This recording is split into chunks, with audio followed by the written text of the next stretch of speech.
with a couple of housekeeping slides to welcome you to today's session, and then we'll dive into the meat and the bones. Next slide, please.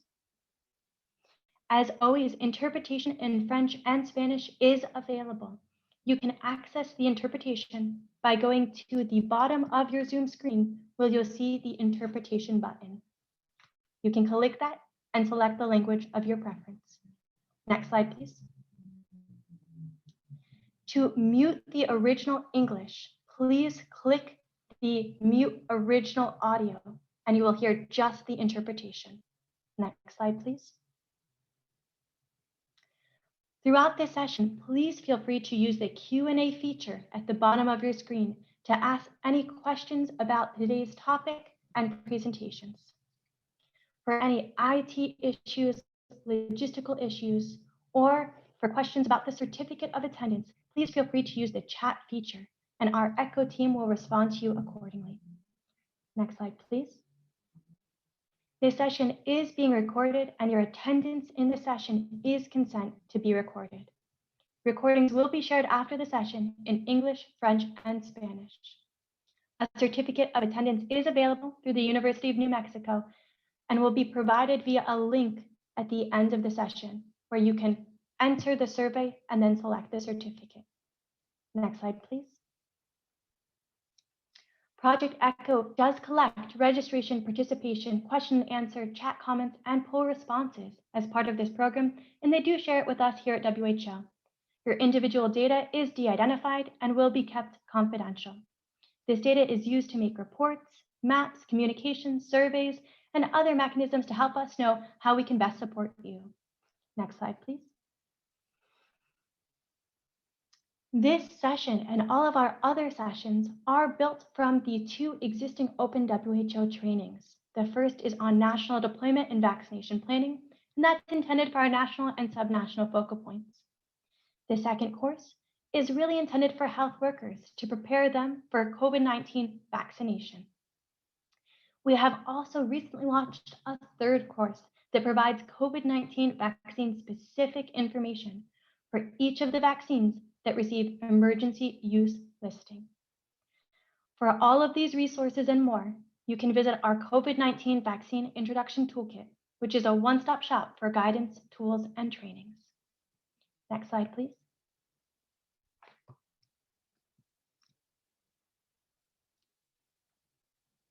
And now we'll talk through some announcements and the agenda for today's session. Next slide, please. We now have several new resources available in the COVID-19 Vaccine Introduction Toolkit. They include the Johnson Vaccine Explainer that provides key information about the use of this vaccine, a very brief but useful job aid that explains why there are extra doses of vaccine in the vaccine vial and whether or not you can use them. And finally, a supportive supervision checklist, which will be added to the toolkit today or tomorrow. These resources are available with translation into all UN languages, and those will be coming shortly. I'd also like to share a correction from our last session on the 13th of April. We received a question about the use of a shake test for COVID-19 vaccines. Shake tests can be used to determine if freeze-sensitive vaccines containing aluminum-based adjuvants have been frozen and are therefore damaged. As COVID-19 vaccines do not contain these adjuvants, or any adjuvants in fact, the shake test does not apply to them. We'd like to reinforce that once thawed, COVID-19 vaccines such as Pfizer, Moderna, and Johnson should never be refrozen, and that the AstraZeneca vaccine should not be frozen. We do have information on effective temperature control and are happy to share out these with you through the toolkit and other mechanisms, and would like to reinforce their importance as you conduct COVID-19 vaccination. Next slide, please. Today, we will be focusing on another topic. We're going to be diving into financing resources for the scale up of COVID-19 vaccination. And we'll be talking through the use of the Partners platform as a mechanism to mobilize resources. As always, we'll then talk through what's next and have our question and answers. Next slide, please. The goal for today's session is to provide you with an overview of key information on what you need to consider when budgeting for the scale-up of COVID-19 vaccination. We'll explain why it is important to properly budget for the scale-up of COVID-19 vaccination and how to do so. Next slide, please. And with that, I would like to turn over to Natalie. And I understand that there may be a need to change slide deck. So if you have the slide deck available, please feel free to change those now. Sure, Shoshana, just give me a few seconds. I'll just do it. Wonderful. Thank you so much. And as we wait for that, Natalie, if you'd like to unmute and introduce yourself to all the participants. Yes, thank you, Shoshana. Hello, everyone. My name is Natalie van der Male. I work in the World Health Organization, and I'm a health economist working on financing of health sector, in particular the financing of the immunization program and activities as part of health system financing. And today's presentation will focus very much on budgeting. And some of these information may not be topics that some of you are necessarily well versed in. So I will try and present slowly, and you will see that occasionally I mentioned that you can reach out to us for more information and discussion as needed during the presentation, but also afterwards. Next slide, please. So why is it important to budget COVID-19 vaccine? The reason why we're stressing this topic now is because we've identified that in 2021, many countries had not budgeted for COVID-19 vaccination. And the reason was we didn't know there was going to be a vaccine or vaccines available. And therefore many countries, when they prepared their budget for the following year, did not include any part or share of the budget for a vaccination campaign against COVID-19. And as a result, we are seeing that countries are finding and accessing resources for the budget or the unbudgeted COVID-19 vaccination through interventions that are not necessarily positive and have negative impacts with other repercussions. So two interventions that we saw and identified most from information we were able to collect from countries was one that because the budget was not planned or included, resources are being taken away, often from the Ministry of Health budget, in order to pay either for the vaccine, but especially for the delivery of the vaccine. And that reprogramming of the budget means that some other essential health services are then being defunded, if we can say it this way.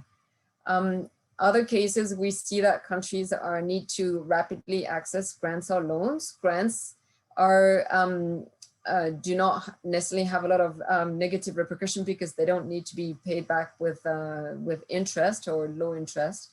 But loans from development banks, even from development banks, may be risky for future fiscal space, i.e. how much the government is going to have available in the future to spend on social and health services.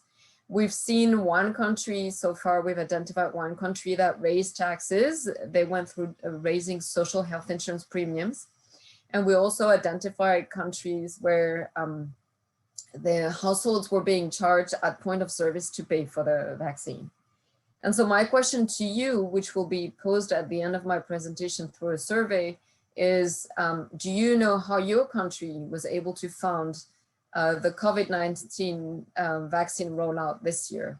Do you have that information, and do you have experience that you would like to share with us? This is something that we're very much interested in. Next slide, please. So how should COVID-19 vaccine scale up be budgeted? Success factors start with you or us having developed a plan that is costed and that is sound scenario and robust. So that means we develop a plan and we assume how many what is the share of the population that I'm going to vaccinate? which vaccines am I going to use? And so how am I going to implement and deliver the vaccine? Then when I do this, I need to take into account how much it's going to cost and how many resources it's going to require, be it financial or in health workforce. And I need to make sure that these additional resources that I need fit whatever is available in my country. Again, be it financial or in terms of human resources. So here I'm focusing on the available resources, but I want to understand whether my plan for vaccinating is going to ask me to increase my health budget by 20%. And is this realistic or not? So what we mean by a sound plan is that it's costed and it's been checked against available resources in the country. In as much as possible, we recommend that plans are integrated either with a national immunization plan or a health sector plan, because the vaccination, it relies a lot on what we call shared cost. The delivery, the programmatic cost of your of the vaccination will use the health system and the workforce and the facilities available, and therefore we need to integrate our vaccination plan as much as possible rather than implementing a new vertical intervention. So what is helpful is, especially when I do this plan, is to understand where is the money being budgeted at the moment and who are the budget owners. So I understand how I'm going to be able to fund my, my vaccination. And ideally, we would want to be able to participate in the budget preparation. And that means we would want to, based on the plan that we've developed, prepare an advocacy plan or an advocacy, yes, I'm using a lot the word plan, but an advocacy plan that will help us negotiate for additional resources than what we receive at the moment for routine immunization budgets. We want to understand, therefore, carefully when the preparatory meetings for budgets are taking place, so that we can either participate or prepare all the material for those that will participate in those meetings.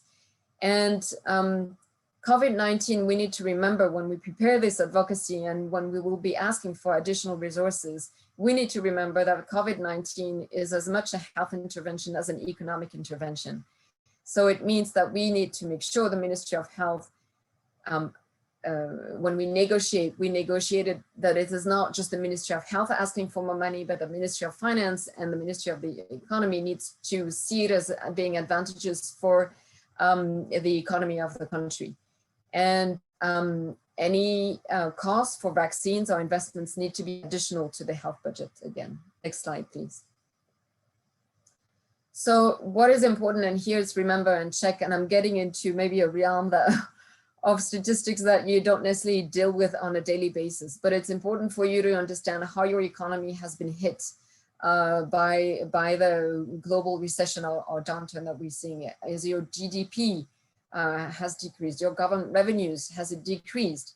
Because if the government has less revenue, you need to understand that you're going to be in competition with other sector or within the health sector even, to make sure that the Ministry of Health and Finance, the Ministry of Finance prioritizes the health budget and the vaccination budget over other budgets. And that's going to be a tough negotiation.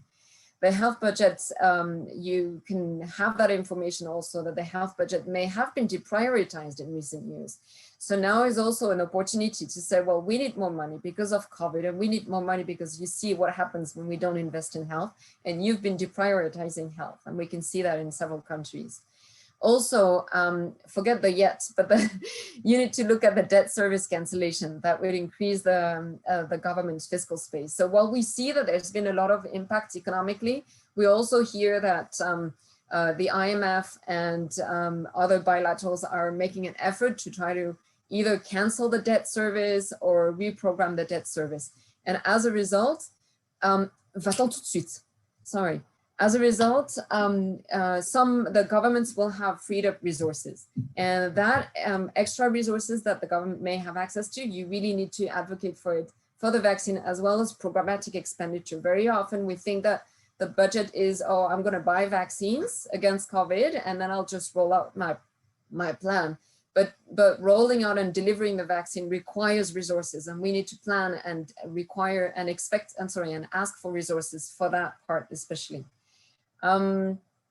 Vaccinating, yes, that's what I've just said, vaccinating against COVID-19 may require more resources than available. I mentioned that at the beginning, that we want to make sure that you have enough health workforce and that you're not asking for a lot more money or a lot more health workforce. And because you need to budget for it, while you try to integrate, you can also look for room for efficiency gains, so that a vertical program will typically be more costly than an integrated program. And this is where you can gain some efficiency, for example, on the surveillance cost. The more integrated it is, the more the vaccine is going to be rolled out along other interventions, the cheaper it will be. Next slide, please. These are just example of analytics because I think I might have discussed some issues that you're not necessarily very much used to discussing. So I just wanted to give you an example of analytics that we have. We hope to be able to post them online, especially as country profiles, so that you can easily go and refer to them. At the moment, they're not yet available, but you can see on the right example of countries. I didn't give names, but I wanted to show you how many countries have deprioritized health from their government expenditures. And we can see that a lot of middle income countries have deprioritized health from government expenditures. The middle screen, where we can see a bit of gray, blue, and orange, the top one is the share of the debt service. How much is the government having to pay for paying the interest of the debt it's taken? And the bottom one, the dark blue, is health. And we can see for 2018, many countries spend as much on debt servicing as on health. So for countries where debt servicing is being canceled, maybe this is an opportunity. And on the left, these are countries where debt cancellations are taking place through the IMF. Next slide, please. So when should I properly budget for COVID-19? So now is the time. This is why we're having this presentation now, is because fiscal years that are aligned with calendar years we'll start budgeting for 2022 now. So you need to be aware that if your country's fiscal year is aligned with a calendar year, your country is soon going to prepare for its budget. And you need to make sure that it's budgeting for the vaccination against COVID, especially next year, because next year we're talking about scaling up. We're not talking about rolling up and vaccinating 20% of the population. We're talking about scaling up and vaccinating 40, 50, 60% of the population, depending on the target population. So this year there will be budget formulation and legislature approval. Some countries, the discussion are done in the Congress during the legislature approval. In other countries, the discussions and negotiations are done before. So maybe you know of budget CSOs, budget advocacy CSOs that can help you understand what you need to prepare and how you can prepare, and in as much as possible participate. And this is where the costing tools such as the Civic, which is the costing, I'm forgetting now, I've used Civic so much, but the costing tool that WHO is proposing as a tool to really help have a sound costing of your vaccination against COVID-19. This is when the results that you get from the Civic tool can help you prepare for budget formulation. Next slide, please. Now, if public resources are insufficient, how should the gap be funded? So now we've got our cost, we've checked it against available public resources. We can see that it's feasible, but yet I don't have enough funding. So can I use other domestic funding sources? So we don't recommend leveraging households' user fees. We recommend to use public or aid resources, because vaccination has a large externalities, and it really falls under the responsibility of publicly financed health interventions. Of course, you know that the COVAX facility has set up a system where countries can have access, AMC countries can have access to vaccines for free this year. We'll see next year. And then if public resources are insufficient, typically you will be turning to grants and loans from international financial institutions. And again, your robust costed plan will be used for that negotiations with the international financial institutions. The World Bank has committed, but we know the Islamic Development Bank, the Asian Development Bank, and other development banks are committed to supporting countries. So focus on external funding on vaccines and investments, because in as much as possible, use external funding for the vaccines and the investment more than for the delivery costs and your health system cost. Remember that externally funded investments require recurrent domestic funding. So whatever you invest in now, in the future, you will have to pay for the recurrent costs. So make sure you anticipate this. And loans are often conditional, so you might want to check what the conditions of your loans are. Next slide, please. And beyond immediate budgeting for COVID, we want to raise the issues that in the medium term, you want to remember that budgets, you are interested in understanding that your budgets are efficiently flowing through the different layers of the government and health systems, so that ultimately at the delivery level, at the health facility level, resources are accessible in a way that I can use them and deliver what is most needed and immediately needed. And sometimes there are bottlenecks that prevents that from happening. And even though we want to vaccinate against COVID-19, it's not happening because of these bottlenecks. There also are bottlenecks at public finance management level. But these are a broader topic. I wanted to mention them so that you have them in your head, but they're broader topics. And then the next slide, I believe, is the survey. I'll do the survey at the end, I guess, maybe. Thank you. Or I can ask for the survey. Maybe this is it, sorry. So if you can pull up the survey, please. Please pull up the Zoom polling questions. Yes, please. Thank you. And then Natalie, if you can kindly read out those questions and responses, we'll give folks a minute to respond. So there are two questions. They're the same almost, but one focuses on if you have information on how your country funded the vaccine, the purchase of the vaccine.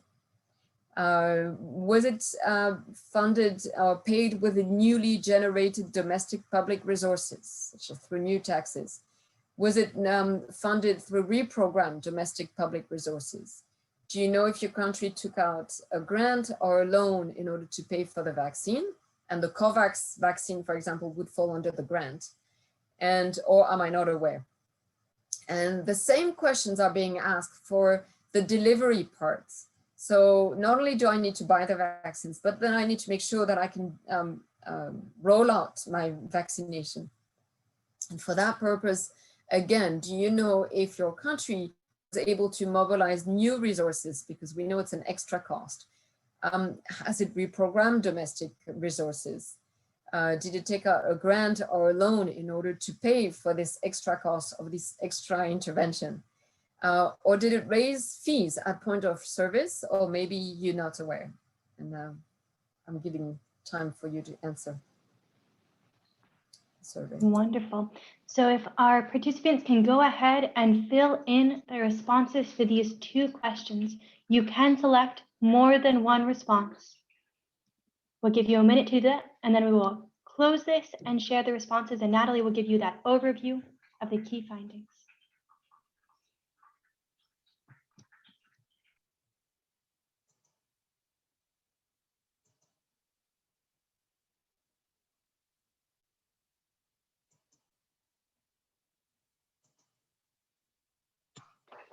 And as we wait for you to fill in your responses, I'd like to draw your attention to the chat, where Etienne has posted a number of useful resources that support this session.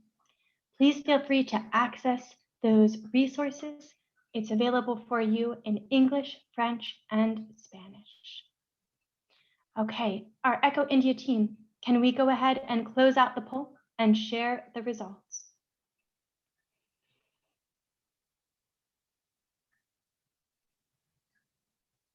Okay, Natalie, do you want to walk us through? Yes, so in terms of the vaccines and how the vaccines was paid, so we've got quite a good turnout of answers, I want to say. So the majority was actually taking out grants from international financing institutions, and I would assume that is likely to be the COVAX facility. Then we have 27% was from reprogrammed domestic resources, 24 from newly domestic resources, and then 18 from loans. And if we look at the delivery costs, then again, the grants is the most answer response, where 41% of respondents said that grants were taken from international financing institutions to support the payment of the extra delivery cost, followed very closely from reprogrammed domestic public resources, which is something that we see quite often. Then loans and I guess newly generated domestic public resources is around 20%. And then fee at point of service, we have 3 respondents that said that. I'm not sure if they come from the same country or not, but we can see that this is being used by countries. And here 25% are not aware. Thank you. This is very interesting. Thank you. Wonderful. Thank you so much to all our participants for taking that poll and to Natalie for that great presentation. We'll now turn over to Angela, who will walk us through the Partners Platform as a mechanism to mobilize resources. Over to you, Angela. Thanks so much, Shoshana. I'm here from WHO Emergencies. Many of you may or may not be familiar with the Partners Platform that launched last spring around February as the all of UN and WHO response to COVID-19, not just specific for vaccines, but overall writ large for public health. Next slide, please. This is a schematic that kind of shows visually what the Partners Platform represents. It represents a place to support planning, action checklists, and preparedness alike and readiness for countries. It represents a place to help galvanize the pieces that countries need to become ready, and then it helps to track and monitor deployments. Recognizing that we're just kind of releasing the first rounds of vaccines now. This represents, in the box in the middle, many of you or your colleagues have uploaded your NDB plans. Today, we're going to touch a bit on how you might capture your resource needs for countries. And then also speak a little bit to the mapping of donor resources, such as those from multi-development banks, as well as Gavi and others. The purpose of the platform is to be accessed at multiple levels, at the country level, at the regional level, at the global level. Next slide, please. The platform was launched as a companion to the Strategic Preparedness and Response Plan. In 2020, it did not include vaccinations. In 2021, as we've released the SPRP for this year, naturally includes vaccination as a key strategy for combating and mitigating the effects of COVID-19. On the pillars vertically, those are operational with some underpinning common, I have to figure out what they call it, with the underpinning activities such as coordination, such as operational support, such as research and innovation. Next slide.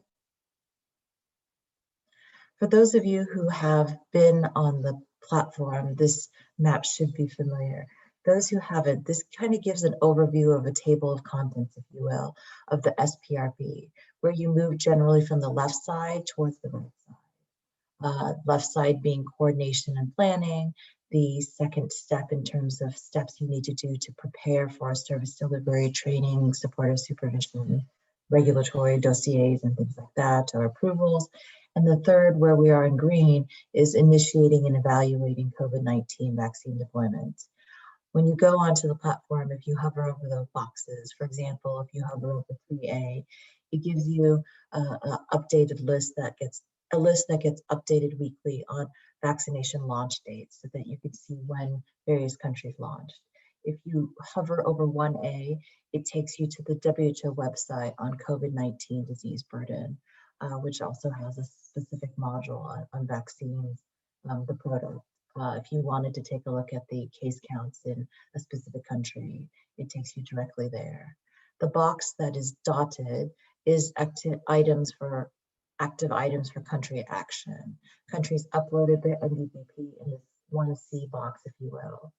We're going to touch a little bit today and introduce how countries might be uploading their costs for technical assistance and resource needs in box 1D, and also share with you what the mapping for donor resources in the donor database looks like, which is the arrow in 1E. Next slide. So this pictorial that looks similar to the first one that I showed highlights this middle one about needs. We've reviewed plans, it's informed the assistance of needs. And so it's important, as you heard from Natalie, to have a systematic way to have a full transparency of what the country needs are to support external financing requests and fundamentally to support the programs. For the countries that have used the WHO Civic Tool, you could directly upload your Civic sheet onto the platform. For those, as we've reviewed and had the opportunity to view some of the NDBP plans, recognize that not all countries use the Civic Tool and may have used other tools to cost their needs. And so there's a manual option by the drop-down menus that will allow you to, with the parallel construct to the Civic Tool, also input your needs into the platform. Next slide. The way that the Civic Tool is structured and the way that the manual uploads, the manual requests are structured align with the NDBP 2.0 guidance that will be coming out shortly. And so in the chapter on costing, chapter 4, there are some 9 recommended common costing categories that you see across any and all campaigns. Those are listed here. Each of these cost categories have a few subcategories, not as extensive and granular, but broad-based buckets by which you can get a flavor and idea of things that you need. I circled number 2 as an example, as many of the development banks support vaccine doses in addition to the COVAX facility. And so the 9 categories in the NDBP 2.0 guidance kind of anchor and provide a reference, a way to kind of cost these common categories by which the donor mapping will be shown against these categories as best as possible. Next slide. This is a screenshot of what the manual uploads look like. You would go to the drop-down menu, you're ready to input around category 1, which is largely technical assistance, and then the subcategory you want to upload around cold chain and logistics, if you will. You would put in parameters with the same concept as the parameters in the Civic Tool. However, this is a manual equivalent way of, or near equivalent way of mimicking the Civic Tool. Next, or capturing similar inputs as the Civic Tool captures. Next slide. So we talked about the first circle, which is plans. Countries uploaded their plans on how they're going to deploy COVID-19 vaccines. Those are the NDVPs. We just spent a few slides talking about the ability to upload country needs, whether or not through the Civic Tool or through kind of manual entry, given countries may have used different tools to cost. Now we're going to touch on resources. There are a wide range of different types of donors, and many donors at the top generically represented as donors A, B, C, D, and E that are providing support across countries on the need to fill the needs for deploying COVID-19 vaccines. The visibility through the platform is really important because it helps other donors as well as countries track what donors are supporting. These are specific at the country level. It could be rolled up at the regional level, as well as through a global view. We hope that the platform, as the platform was intended to do and designed a year ago, to be used as a tool to have these discussions that Natalie talked about with the Ministry of Finance, with the Ministry of Health, and with immunization partners and donors. And so the ability to be able to see transparently what those needs are, as well as best as possible, the donor database or trackers of the donor mapping of what's been tracked on there will be, the hope is to have this conversation to be able to map out what additional gaps there are in needs. Some examples of donors that are A, B, C, D are the COVAX facility, Gavi in terms of technical assistance in their PET framework, USAID, all the elements around the HSS connector, and multilateral banks such as the Asian Development Bank, the World Bank, and the Islamic Development Bank. This is not a comprehensive list as we're engaging with more donors. It's also not a comprehensive list as there are more localized or regional donors. It's our hope that the regions and the countries upload these needs onto the platform so they can have this full conversation with the Ministry of Finance, Health, and partners and donors.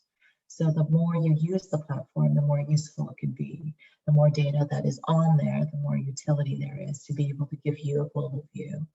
In addition to the map that I showed earlier across Pillar 10, we're hoping that the platform could be a useful place for countries, at least to center around different sources as opposed to having to go to a number of different places. For sure, you should go to different websites that have a full body of information. The purpose of the platform is to direct you to those if you can't remember where to find, or it's a little tricky finding a map here and there. For the banks, for example, the bank papers, you could easily find on the bank website. We've also cross-posted those, or will cross-post those also on the partners platform. So if you go to the Philippines, Indonesia, or Tajikistan that has been funded by the World Bank, ADB, and IDB, you should, when we launch, you'll be able to also find the papers on the platform as well as on the respective banks' websites. Next slide. Here's an illustration of what the donor resource mapping will look like. On the left-hand side, you see a map of various countries. You can hover over country, Ethiopia, India, Ghana, what have you, to see specific country donors in those countries that we know of thus far. We may not know all of them. For sure, we don't know all of them, but we've tried to capture the large ones. You can roll it up into a regional view or a global view. On the right side, I know it's very tiny, those are the 9 buckets that we talked about. In this figure, I think it's 10 buckets from a previous iteration, but we'll be aligning all the donor visualizations to these 9 buckets that we talked about. Next slide. The Civic Tool is for sure worth mentioning, particularly in this conversation around costs, around budgets, and around finance. There was a version 2.0 pre-release on the link here, and there'll be a version 2.1 that we expect to come out by no later than 30 April, so before the end of the month. We know that it's designed to support rapid yet comprehensive estimation of incremental costs. From a governmental perspective, in half-yearly increments. You can customize the various populations, delivery strategies, so on and so forth. Angela, I'm so sorry to interrupt you, but we're getting some comments that the quality of the audio is low. Could you maybe open up your computer or take out any headphones and try and make that audio a little bit louder and clearer? Okay, let me try to increase speakers actually, and then maybe I could change. Let's try to talk louder and see if that works. Okay, great. Perfect. Sounds good. Okay, brilliant. So, so there are an increasing number of countries using the Civic Tool. We're encouraging folks to use it more.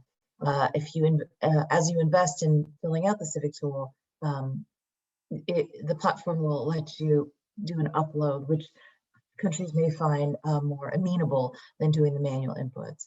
I mentioned earlier that the 2.1 release is coming out next week or so by 30 April in 6 UN languages that are listed here, as well as in Portuguese.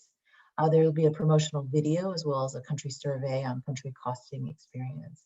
It was very enlightening to see our participants here answer the survey to see where you are respectively globally from a global perspective. This echo session is today. It's clear I use this slide for other talks, and so really happy to be here to be able to share the platform with you. There's a step-by-step user guide that's coming on technical assistance. This is with regard to the Civic Tool, as well as a series of demonstration and training videos, which will be forthcoming on OpenWJ. To delineate the technical support on the platform, I put an asterisk on the bottom that in addition to the user guides and technical assistance for the tool itself. There'll be technical support on virtual missions for the upload and use of the platform. Next slide. And so what's our takeaway? Why upload to the platform? And the answer, if I had to pay by word, is these three here, is transparency, visibility, and accountability. We propose, and the platform was in part built to be used as a tool to have these discussions that are really important, that Natalie laid the groundwork for, that you all are very well aware of. The countries, you are the countries. Countries are costing their needs. You can upload those plans and needs onto the platform itself. There are 9 common costing categories that are worth repeating, as this is a great benefit that we believe has been put into the NDPP guidance. The structure of those categories align with the structure of the Civic Tool. They also align with other frameworks such as Gavi's PEF framework, World Bank, so on. Donors will be requesting information they naturally already have from all of you to support country needs. And so regardless of how donors manage their country requests process, regardless of their financial management system, sharing of the information on the platform, in general, most of the major donors have agreed that these 9 common costing categories make sense, including subcategories, which are all listed in the NDVP guidance that's forthcoming. In short, donors and partners have been asked to implement the use of these categories. We'll be visualizing as best as possible because we recognize not everything falls cleanly into a bucket, though many of these things do. So we'll be visualizing the donor resources mapped along these categories on the platform. Next slide. And I think that's it. Thanks so much. Thank you so much, Angela, for that fantastic presentation. We'll now talk through what's next and then go on to our Q&A. Next slide, please. As always, you can find the webinar materials, so the PowerPoint and the recordings in English, French, and Spanish on TechNet. And we give you the link here, and you'll have this in the PowerPoint when we share that out as well shortly after the call. You can also ask questions and share your experiences. We want to hear from you on TechNet and through Telegram. Next slide, please. Our upcoming sessions will focus on microplanning and supportive supervision for COVID-19 vaccination on Tuesday, 4th of May, on private sector engagement on Tuesday, 18 May, and then our last 2 sessions, ECHO webinar series, will be on 1st June, focusing on monitoring and evaluating COVID-19 vaccine introduction, and on 15 June, our conclusion of this series with a session focused on adaptive leadership for COVID-19 vaccine introduction. And we have the registration links available for you to access all of those sessions. Next slide, please. We will now start with our Q&A. We've got about 15 minutes for our question and answer with Angela, Natalie, and our other technical experts on the call. So please feel free to put your questions in the Q&A feature, and we'll go ahead and start responding to the first ones we see. So the first question is from Mohammed, and I'll turn to Natalie and to Wayan and Raymond to talk through a little bit about why the Civic Tool is complex and where folks can go to find more information about how to use it. If you can turn on your video, and then Natalie, Wayan, or Raymond, if you want to hop in with the answer.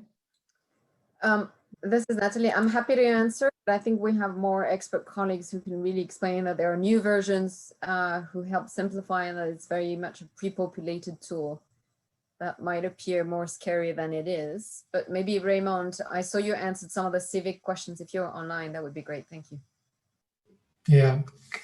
So the Civic Tool, I think, is comprehensive, and as Angela said, it is also provides credible estimates and also the useful information for the next steps in allowing countries to reprioritize their budget or to seek for funding either internally or from external sources. As also it is being, it has the minimum details in terms of cost components that will be uploaded to the partners platform. I think once you go to the tool, you recognize that the tool is developed in line with the NDVP guide, and it follows the same logic really in terms of the ingredients that also allows you to run different scenarios on, for example, what would be the cost of different coverage scenarios or different servers modality, fixed site versus campaign, etc.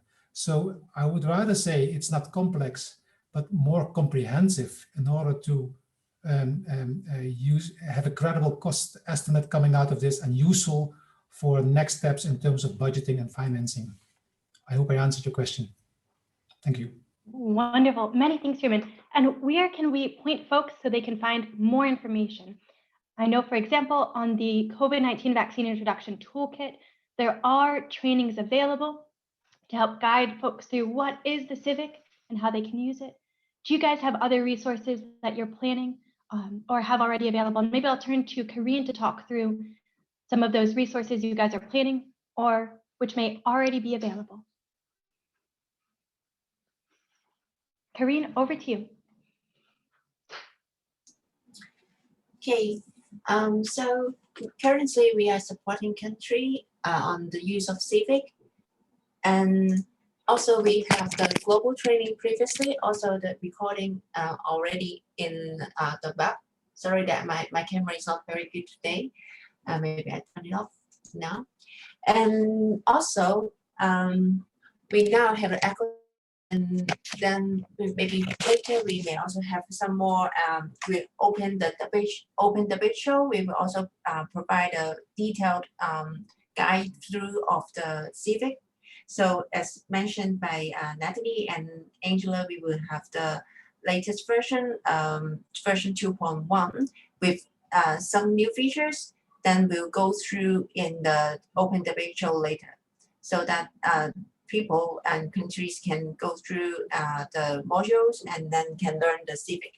But happy to be happy to support. So just reach out us. We can put the email. Yeah, we already put an email in the chat. So just reach out and we will support you on the Civic. Wonderful. Thank you so much, Karine. We've got another question about tools and how WHO has used various different tools to secure its own funding. I'll turn to Anne Lindstrom and Diana Chen-Blanc to talk through how WHO is securing its own funding to support countries with COVID-19 vaccine introduction. So, hello everyone. I'm Lindström, unit head, and also working in the country readiness and delivery work stream.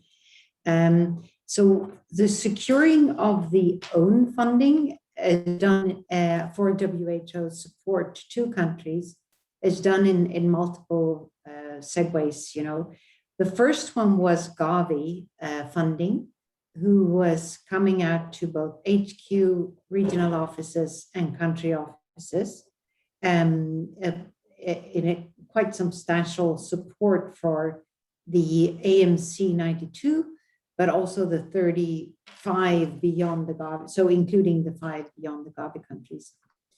In 2021, WHO has also launched a so-called strategic response plan. And luckily and gladly, we have seen that funders are very keen on supporting WHO in the role to support countries in the vaccine rollout. And we have, for almost all of what the funding needed from country offices and regional offices and also in HQ is almost secured. It's not in the bank account, but it's promised by donors, so it may be a little bit delayed. A third one is delivery cost is going to be sent to the COVAX facility, and that is quite substantial in support of country delivery. And that one will also be coming available for countries to apply. That's not only for WHO TA, it is also for many other good TA capacities that will be available. So actually on the TA side, I'm not so worried.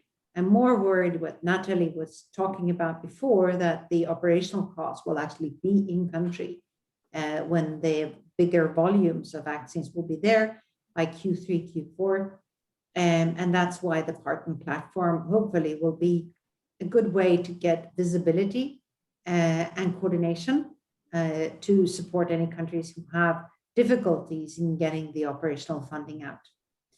Thank you. Wonderful. Thank you so much, Anne. We have a question from Duncan. Apologies if I'm mispronouncing your name. On how countries can access COVID-19 funding without borrowing, increasing domestic taxes, or impacting other health sector through budget cuts. I'll turn to Natalie. Can you provide, you talked through in your presentation some of the different options, but can you provide additional insight into what countries can be thinking about and doing? It's a challenging question. I would say definitely there are different circumstances. Basically, what we want to look for is additional funding. So that additional funding may be coming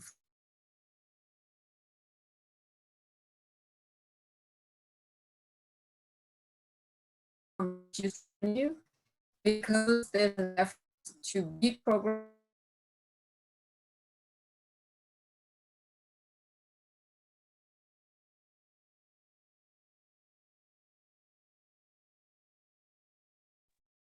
Nathan, we can't hear you. Can you just...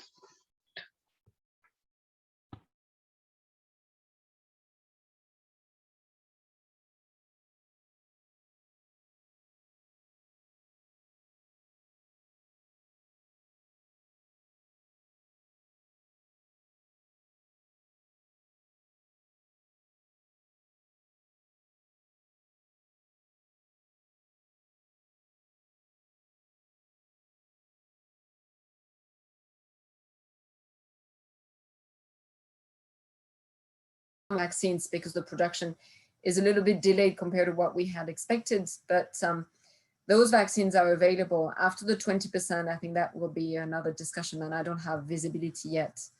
The challenge will be more for upper middle income countries where indeed we can't necessarily access grants or vaccines through grants in kind, and there will therefore be a need to really mobilize additional resources, and that will need to be through negotiating how some of the government expenditure for sectors that are not a priority to ensure the economy is starting again and that the health and social services are being funded correctly will need to be addressed. But that is really the challenges for the upper middle income countries where loans can be, for some countries, loans are feasible, but it's a challenge, yes.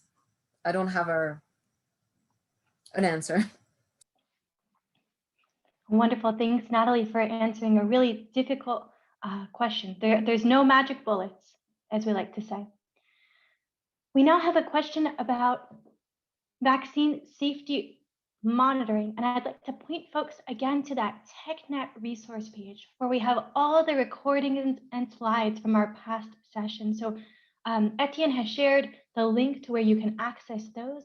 Please feel free to review those recordings, and you can find a plethora of information on vaccine safety monitoring, including challenges and accessibility. We've got another question, and I think this will probably be our final question for today's session. It is, what is WHO doing to support low and middle income countries to access the vaccine, despite higher prices, availability, and monopoly? Anne Lindstrom, Diana, I'll turn again to you to provide an answer to what WHO is doing to help increase accessibility of COVID-19 vaccines.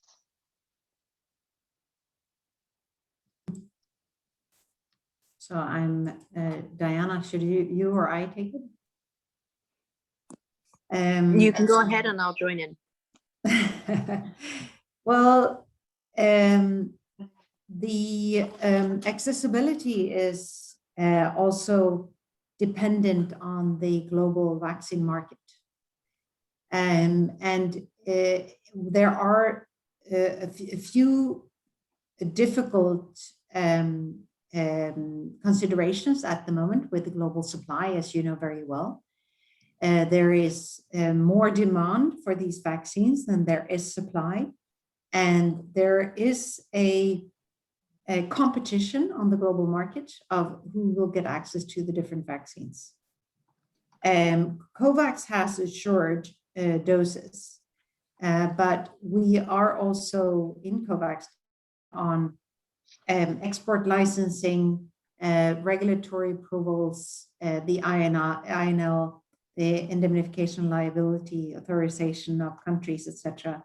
So there is a supply shortage on particularly the SII vaccine that was allocated, the doses for March and April, and also the AstraZeneca, which is coming up, but in a pace with normally what happens in manufacturing. It can take a little bit longer than actually we thought.